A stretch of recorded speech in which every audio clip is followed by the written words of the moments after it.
Eu queria começar a dizer que o Brasil é um país profundamente desigual. Ele é considerado o sétimo país mais desigual do mundo e vai caindo. Quando eu estava escrevendo sobre o autoritarismo brasileiro, que eu publiquei justamente em maio de 2019, o Brasil, quando eu iniciei, ele era o nono país mais desigual. No final do livro, ele já era o sétimo país mais desigual. Não sei se quando terminarmos essa conversa, em que lugar ele vai estar. Também o Brasil é o segundo país mais desigual, o segundo país democrático mais desigual. Portanto, e também, como disse a professora Eunice, se nós variarmos o critério, a professora Eunice introduziu o critério carceragem, aprisionamento, né?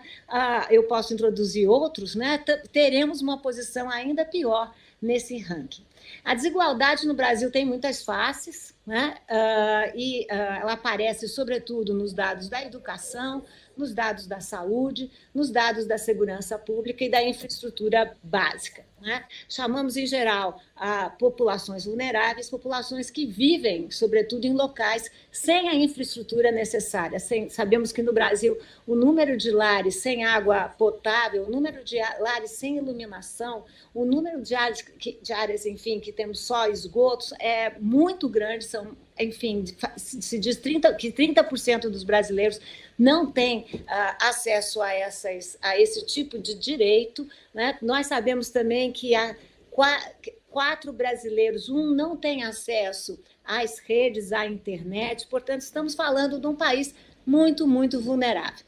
A vulnerabilidade também se apresenta a partir de uma série de marcadores sociais da diferença interseccionados.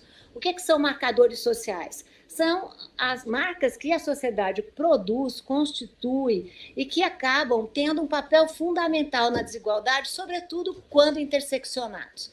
Nós podemos falar que marcadores sociais da diferença são raça e sexo, gênero e sexo, raça, região, geração, classe social, e sabemos muito bem como perversamente eles se organizam. A gente poderíamos falar de qualquer momento na história do Brasil. Eu costumo fazer isso, né? Dizer que o nosso presente está cheio de passado, e está mesmo, mas eu vou me localizar um pouco, só para restringir a minha conversa aqui e não usar demais meu tempo, no contexto da pandemia, da Covid-19. Nós já temos percebido que o que fez a pandemia, né? Ela escancarou as nossas desigualdades e, sobretudo, sublinhou quais são as populações mais vulneráveis.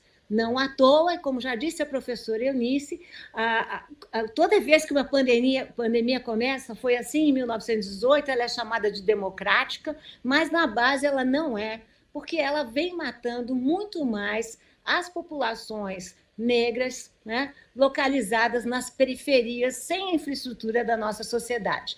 Igualmente, vem matando perversamente as populações indígenas que são vulneráveis porque não estavam preparadas, né, imunizadas para qualquer tipo de pandemia, pandemia como essa que nós vivemos. Por isso, eu não gosto nada do termo novo normal, né? Porque quando a gente fala de normal, nós partimos do nosso normal, ou seja, pessoas que vivem em casa de mais de um cômodo, que têm o seu próprio computador, que podem ficar em casa durante a pandemia, não são obrigadas a ir trabalhar. Portanto, a pergunta que nós temos que fazer no Brasil é: novo normal para quem, afinal? Né, para muito poucos de nós, né? Eu diria que o Brasil não é um país pobre, é um país de pobres, né? E também que o Brasil sairá, infelizmente, mais pobre e mais desigual ao final da pandemia.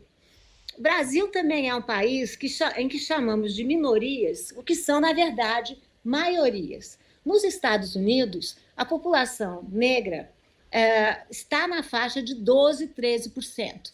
Como é que nós podemos chamar de minorias as populações no Brasil se o IBGE, no último levantamento do IBGE, determinou-se que a população negra corresponde a 56,1% da população brasileira?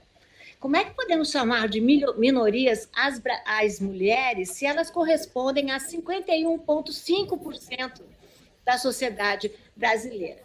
Como a gente pode notar, não se tratam de minorias, mas são maiorias minorizadas na representação. Ou seja, são maiorias numéricas, mas que não têm não têm a representação que deviam.